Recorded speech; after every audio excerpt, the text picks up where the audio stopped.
এটা ইন্ডিয়ান মিডিয়াতেও আপনার এই কথাটা বলে যে 71-এর গৌরবোজ্জ্বল অধ্যায়কে বাদ দেওয়া যাবে না।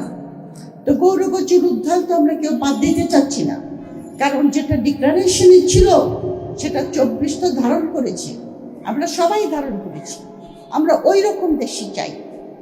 কিন্তু কোনটার কথা বলা হচ্ছে সেটা হলো ভারত যে আমাদেরকে সাহায্য করেছে এবং সেই সাহায্যের জন্য আমরা চিরতরে তাদের কাছে কৃতজ্ঞ থাকব, ওইটাকে ভোলা যাবে না।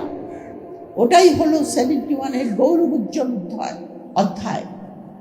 সুতরাং এই জাতীয় আপনার বিভ্রান্তিকর বুদ্ধিজীবীদের কাছ থেকে আসাটা আমি খুবই আশাহত মনে করি। এবং স্বপ্নভঙ্গের ইতিহাস যদি বলেন, সেই স্বপ্নভঙ্গ 71-এ হয়েছে, সেই স্বপ্নভঙ্গ 91-এ হয়েছে। এখনকার স্বপ্নভঙ্গ হবে কিনা জানি না, তবে যেটা আশা করেছিলাম যে আপনার গণ অভ্যুত্থানের পরে এই যে জুলাইয়ের যে আপনার সনদ, আর এই জিনিসটাও তো আমাদের স্যার আইভার জেনিংসের মনে রাখা উচিত